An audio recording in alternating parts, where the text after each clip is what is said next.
Maya and her reflection in action. Sri Gajanan Prabhu says, the play of the world happens in 4 ways. It is true that there is no creator other than me, but the actual act of creation does not happen due to me. On the other hand, absolute divinity remains as me, as it was, and as it is. Listen how that happens.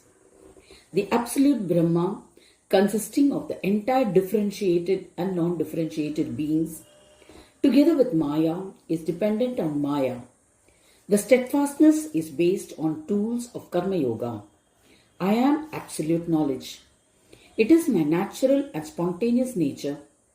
Accepting Maya as the instrument and carrying on the play or appearing to play through Maya, all that happens due to that play is not possible for Maya to perform. It has to be understood that she is able to perform only due to my presence. Therefore, it is I who does all that. But in actuality, I have no relation in doing the work of creation of the world. When Maya has a desire of creation, she gets the benefit of proximity to me, as a result of which she becomes proficient in her creation. Since it is with the support of my powers, it is the reflection of my powers. It does not mean that I am throwing the reflection of my powers on her, and due to that, Maya creates. It's not that way. But the reflection happens automatically in her. If Maya goes away, then the reflection too drops off. It's not that I take it away. To sum up, with the support of my reflection, Maya, who has become proficient and capable, does everything. In reality, she is not required to do anything. Everything happens automatically. In that sense, it is akin to my character. In the end, after playing enough in this universe, she comes and merges with me. Then once again, after aeons of time, with my desire, she once again begins creation. It happens according to my nature. This gap is called kalpa. The play of my nature goes on for several kalpas. She gets the support of the reflection of my powers. Therefore, the blame of doership comes to me. But that does not mean that I support her through the reflection of my powers. I do not take it away either. Therefore, the doership does not take place in me. It is only due to the proximity of reflection of my powers that Maya does everything, and therefore I, who actually does nothing, receive the blame of the doer. I am a non-doer. The Jnana Yogis know this for certain. If Maya's covering is removed, I am forever absolute. I am beginningless. It is I who decide the extent of support of power to Maya. Hence I am called Ishvara. All that which is subject to destruction and creation is impermanent. But the origin which is me is always permanent. It is due to the impact of the reflection of my powers that everything keeps happening, yet none of it touches me within the form of reflection. This is the knowledge of the Jnanis. He says in the next verse 20, Niriham yo bijanati karma badnati naivatam chakru karmani buddhaivam purvam mumukshavah. As stated earlier, I who am the form of knowledge am eternally devoid of relationships or desires. Sri Gajanan Prabhu says, anyone who knows me will not have any more desires left in him. How can such a person ever be bound by karmas? The truth is that it is not possible. Doer, deed and surrender are not felt by this person at all. He is fully established in the non-differential state of meditative union. His assumption is that the body and its actions are different. All experiences that take place through actions done by him happen. Still, he does not have the consciousness of the ego and the impact of imagination and achievement thereof. Therefore, he is not bound by the performance of those karmas. He has only a longing for liberation, and he is called a Mumukshu. Who is a Mumukshu? a Mumukshu has already achieved the psychic powers of performing Karma Yoga in an attitude of surrender to Brahma and is now engaged in the spiritual practice of Jnana Yoga. Traditionally, since ancient times, he does his karmas with a discriminative intellect. When the spiritual practices of a Jnana Yoga makes the sadhak steadfast, he may be called a liberated Mumukshu sadhak. He does not even desire liberation. When this takes place, the sense of Mumukshutva no longer remains. The desire for liberation having quietened, the supreme knowledge that grants liberation dawns on him. Even the desire for liberation is a tendency of the mind. The adherence and close monitoring of one's own Dharma is included as a vasana because attaining the joy of the world beyond is the only primary objective. Therefore, it is necessary to fulfill it with full attention. In verse 21, he says, Vasana sahitad adyam samsara karanadridat ajñā bandhana jantu buddhvayam mucchate khilat. The desire to excel in everything is a material vasana. The passionate desire for bodily pleasures on every occasion is a lustful vasana. It is the greed for liberation that the sadhak strictly follows in his efforts. Eventually, even the desire for liberation falls under the category of result-oriented vasanas because it contains the seed of achievement. Besides, the vasana for attainment of Brahma is indicative of knowing that the enchantment of the joy of Maya is for gross elements. In Jnana Yoga, there is no place for Maya or for any trace of bondage of vasana. This is the form of original vasana of bondage to this world. Brahma is also bound by Maya, because of which all things appear to be different. In fact, differences are filled with ignorance, and Dharma, Kama, Artha and Moksha all appear to be Brahma itself. In fact, it is due to such bondage that Brahma becomes the center of power as a living being. He later makes efforts to attain steadfastness in Karma Yoga, and through the glory of Jnana Yoga, attains the state of Brahma. Later, the meditator, object of meditation and meditation, nor the roles of a doer, deed and surrender remains. The entire impact of Maya burns away, and what remains is an experience of absolute knowledge. The state of the body of such a Jnana Yogi remains as long as his prarabdha karmas, that is, destined karmas, are not over. As long as there is a body, all actions pertaining to the body keep happening. How is the experience of a Siddhik Jnana Yogi towards such karmas?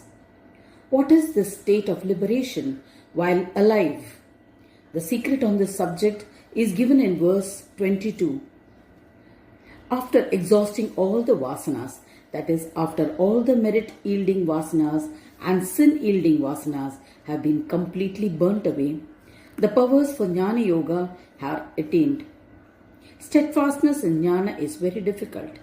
Firstly, it is necessary to know the complete secret of karma. Its beginning, end and extent of influence all need to be understood and knowledge obtained thereof. Otherwise, there is every chance of the sadhak falling into delusion and getting destroyed. Therefore, time and again, Sri Gajanan Prabhu reiterates the form and nature of karma in detail. The actualization of karma Brahma is the actual experience of the essence of karma and attaining its knowledge. Listen to it carefully. Tad karma cha karma pi kathayamyadhuna tava yatra maunam gata mohad rishayo buddhishalinaha. The great rishis and munis perform huge karmas, but as long as they are not actualized, it is not possible to understand and know the subtleties behind it. By merely discussing the Veda Shastras and understanding karma and akarma intellectually, the subtle secrets within will not be known.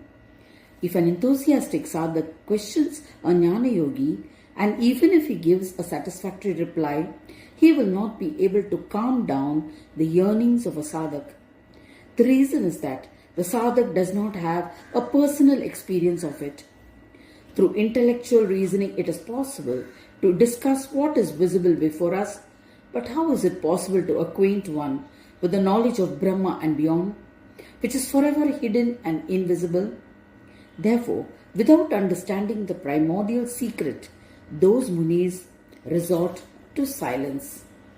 This is reiterated in the next sloka. This is how the process of karma began. Due to the involvement of Vainayiki Maya, the original action came forth, and from there all differences arose. The state of union of self with Maya is the origin of karma and the Brahma. It is from there that all karmas get illuminated. The union and merging also takes place there. That state of Brahma is endowed with Karma Yoga. The Mumukshu sadhaks have to understand the essence of karma. Then only will they be able to actualize it and thereafter attain liberation. Tattvam mumukshunam neyam karma karma vikarmanam trividaniha karmani sunimne shangati priya. In the distant past, before the beginning of existence, when the Supreme Brahma was whole and absolute, there arose a self-will to become many, ekoham bahusham. A duality was illuminated, one of which was akarma and the other was satkarma. There are different kinds of satkarmas, yielding different kinds of fruits. They form the Tvampada. The satkarmas done in surrender to Brahma, always being one and absolute, gives the experience of only one state of Brahma. Therefore, they form the Tatpada. In essence, when the state of karma is illuminated through the influence of Maya and her enchantments, it forgets the true nature of Brahma and becomes non-truth due to the body consciousness and goes about doing all kinds of karmas for the enjoyment of the body. Even if one sacrifices one's own dharma is all right, but all actions that are done with the tenacity that it should be for the pleasure of the body alone are treated as sinful and therefore vikarma. Among the three, namely karma, akarma and vikarma, it is vikarma which is sinful in nature and leads one to hell. By doing satkarma, one gets to enjoy the fruits in heaven. But the joys of heaven are limited, and so once the merits are over, one has to come to earth. Following one's own dharma with an attitude of surrender to Brahma always yields permanent happiness in the form of experience of the state of Brahma. This is what has been determined by the scriptures. Taking cognizance of that which preserves our moral conduct alone can lead one to the actualization of Karma Yoga. The ordinary human beings, under the influence of the illusory knowledge, naturally tend to get diverted to sinful deeds for bodily enjoyments. To relieve them, it is necessary to take support of meditative union based on steadfastness in one's own dharma. This means that whatever joy one gets while living as a life as per the rules and as prescribed in the scriptures, to that extent alone should be hold aspirations. It is only these high ideals of steadfastness in one's own dharma that purifies the person internally, and the tendency for material enjoyments slowly gets depleted. Thereafter, there are no more tendencies of bending towards sinful activities. Such a person turns out to be a true Mumukshu. Later on, little by little, even the desire to do satkarma diminishes. All karmas are surrendered to Brahma. In this manner, the akarma form of meditative union destroys the desire-filled tendencies for actions. He then develops an eye for wisdom and attains superconscious meditative union. Step by step, he accomplishes the supraconscious meditative union, followed by a complete experience of Brahma. This is the actualization of Karma Yoga. This is the essence of karma, which a Mumukshu sadhak has to completely know. Superficially, we get the impression of this being in opposition to each other. One has to follow one's karmas, then how is one to determine if it is akarma? On the other hand, on what basis is one to decide whether a karma is akarma or not? This is not evident explicitly and requires deep and subtle contemplation. After attaining the psychic powers of Karma Yoga, one experiences the actualization of Brahma united with Maya. For complete result, it is necessary to engage in spiritual practice of Jnana Yoga and gain steadfastness. What nature of meditation and contemplation are required to achieve that? Sri Gajanana explains this in verse 24. Kriyayam akriya jnanam akriyayam kriyamati yasya sat sahit martyosmi loke mukto khilartadrakam. Sri Gajanan Prabhu says, how does one proceed from steadfastness in Karma Yoga to spiritual practices of Jnana Yoga? Listen to that now. Karma Yoga to Jnana Yoga. We shall look into how the various unexpected reflections disappear, how the complete knowledge of Jnana Yoga is reflected in the mind, and where there is a possibility of falling from yoga as well. Or how does it all actually take place? Are questions that will find answers in the course of discussion. The place from where the cause of play of Maya, the Leela, gets expanded is the state of Brahma in the form of Karma Brahma. The fixedness in the surrender of all karmas to Brahma gets accomplished through her support alone. Surrender and dedication both take place there.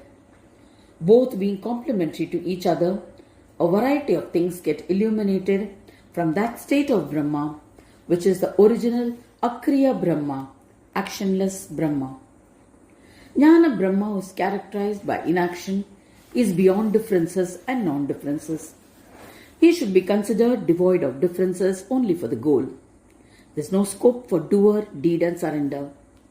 When a person does action with such determination, even though various actions may be taking place, its origin is Brahma, who is devoid of action. When the sadhak has such conviction, it is equivalent to having knowledge of akriya, absence of action, in place of action. Even though all actions take place based on the reflection of akriya Brahma, it remains unaffected as regards the doer and all things related to it. Knowing this and being firmly established in it is the nature of action in the state of Akriya Brahma. The origin of Karma Yoga is Mahamaya of Brahma. Since he is the basis for all differences and non-differences and is endowed with Maya as a reflection of the absolute power of knowledge, she is his complete support as a reflection which enables the play to go on. When the reflection gets merged with that which is reflected, the essence of Karma Yoga no longer remains. To sum up, Akriya Brahma is the only truth for the existence of reflection as support and origin of Karma Yoga. So, one should be able to discern the existence of Akriya within the Kriya, in action. Now the question arises as to how to bring about willful action in inaction. He says, we get the power of reflection of Akriya Brahma by proximity. This enables illumination of differences. The body gets movement and action takes place. If there is no support of reflection, the movement of the body does not take place. Hence, surrender has to take place. This is the essence of Karma Yoga, which is one of the characteristics of Jnana Yoga. Therefore, the reflected object endowed with all powers does not get the benefit of any kind of contact or relationship. He remains deluded. For a person seated on a boat, it appears that it is the trees on the land and other things along the shore that are moving. In reality, what is actually moving is the boat, but that seems stationary. Other things appearing to move is a delusion. But if the man seated in the boat knows this, then he is fully conscious of the real position and does not fall into delusion. He knows that it is the boat that is moving and that all other things are stationary. In the same way, due to proximity to the power of reflection of Akriya Brahma, the actions that happen are the illusion of Maya, which appear to be real to an ignorant sadhak. So, what is understood here is that the reflection is unreal, and so the action and its relationship with the action are absent. Such an intelligent, steadfast sadhak is not deluded. This is the meaning of the verse, Akriyayam Kriyamiti.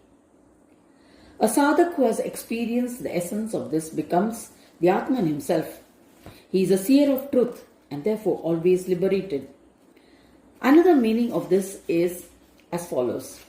The origin of action being Maya, Brahma is always beyond Maya, who was manifested by self-desire. It cannot be said that Brahma created Maya. When we say Maya was created, the power bestowed on her was due to reflection. One who sees only Brahma's reflection will not be able to have the vision of Maya. So understand the place of action from the vision of Akriya. Similarly, how is there a possibility of willful action of Brahma? Due to ignorance about the reflector and the reflected, Maya is not seen. How are we to understand her presence? Consider the example of the sun. In the light of the sun, darkness disappears. Where did it go? In the same way, when the sun sets, darkness appears. Where does it come from? The answer is, the moment the sun rises, the darkness disappears into the rays of the sun. And when the sun sets, darkness comes out of the rays and manifests itself. Even if we think in this manner, the argument that the sun with its rays made the darkness disappear, or it manifested out of its rays, does not happen in reality. There is no such contact established with the sun. Similarly, with knowledge, ignorance like the enchanting Maya is experienced. It happens due to its illusory nature. We cannot say that it was created by knowledge. With the illumination of knowledge, ignorance gets destroyed. It is incorrect to say that it is removed by knowledge. Just as where there is light, darkness is merely present, so also in place of knowledge, ignorance is merely present as a shadow. With the rise of knowledge, it is not seen. When it is cut off by knowledge, it is lit up. Taking the same example, one who realizes and knows that the actionable Maya appears in place of Akriya Brahma, although in reality it is not so, is truly liberated. Those who are without such experience, their attitude towards action and inaction determines their position, and that itself proves to be the cause of bondage.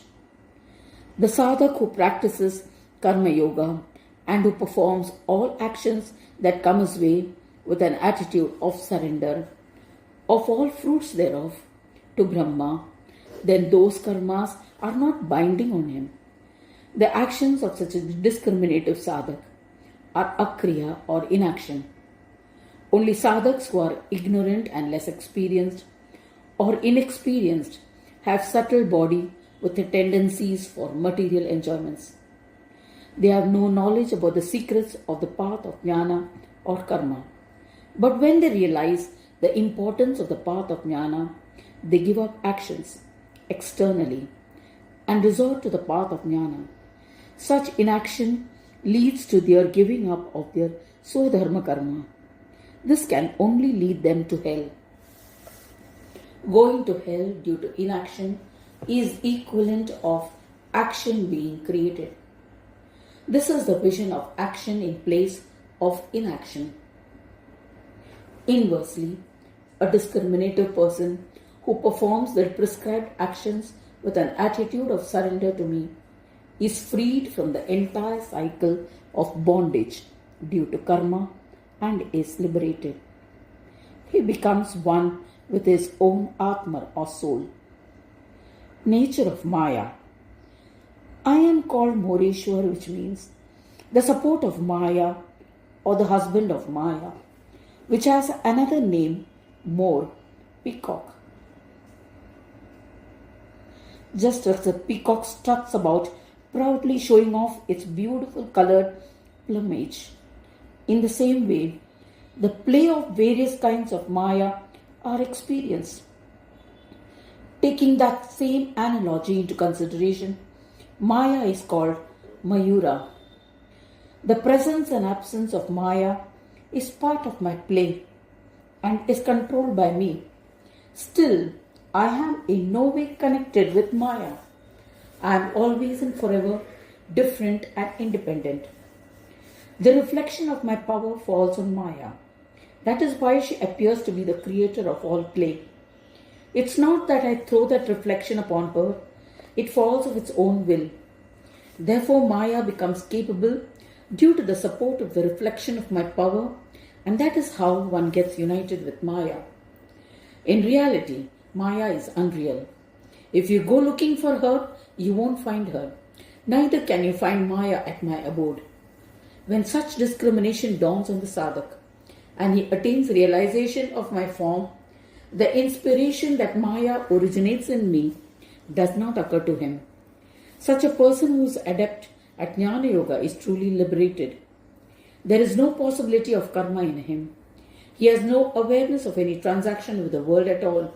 It means that there is no bondage of karma as well. This is the entire structure of Jnana Yoga, says Sri Gajanan Prabhu to King Varenya. For a sadhak who, after having acquired steadfastness in Jnana Yoga and has merged with the non-differentiated Brahma, the doer, the deed and surrender does not remain. Such a person has truly experienced the state of Brahma. The characteristics of a Jnana Yoga Siddha Purush are now being explained from the following verse. Kamankur viyogena yah karmanyarabhe naraha tattva darshana nirdagdha kriyamahur buddha buddham. Having spoken about Karma Yoga, he goes on to explain the role played by karma in the actualization of Jnana Yoga. Even though action may take place, how is one to actualize a Kriya Brahma within it? What is the principle knowing which one accomplishes it? Listen to that now. Whatever happens through hands, speech, mind and intellect are called actions. Its completion or ending in Brahma is Karma Yoga. The support of Karma Yoga is Jnana Yoga. The power of Brahma is absolute knowledge, and the reflection of his power makes all actions possible. That which is reflected is never separated from reflection. Such understanding is due to ignorance, wherein one assumes that it is a reflection that does everything. This increases the illusion of the mind. This is the limitation of actions. Once we get complete knowledge of the reflection and the reflected, the reflection does not stand out separately. There is no support for actions. This is the lack of visibility of actions with consciousness of Brahma as support. The other meaning that occurs is that a Brahmajnani who is established in the knowledge of the Atman knows that it appears to be the origin of all actions. But knowledge of Aham Brahmasmi, which is also present in that state, is not based on the actual knowledge of action. It appears as a cause and is not possible to understand in reality, but it is the knowledge of inaction in action. Similarly, even though I am the form of Brahma, it is due to Maya that the Atman becomes conscious. I have created that Maya as well. Instead of assuming whether I have adopted it or absorbed it, it would be better to look at it as being conscious, due to proximity to the reflection of my powers. In fact, nothing like that is possible in my place. Knowing this results in the end of Kriya in Akriya. So the same meaning appears in the example of the boat which was explained earlier. A third explanation is also being given. A common meaning is that when all actions are done in an attitude of surrender to Brahma, they result in inaction. That is the knowledge of inaction in action. On the other hand, if one stops following the path of Swadharma to achieve inaction, it will only lead to hell. It is the end of action itself. It would amount to ending all actions in place of inaction. Thus, the one who understands action in inaction in a proper way is fit to go to the next step of being a jnani. Knowing that King Varinya was interested in knowing more about such a sadhak who steadfast in jnana and his state, Sri Gajanana Prabhu begins the next verse. Those who follow yogic practices belong to any varnashrama, but the one who has achieved complete steadfastness in jnana, especially the sannyasis, require a special mention which we shall see in the next audio.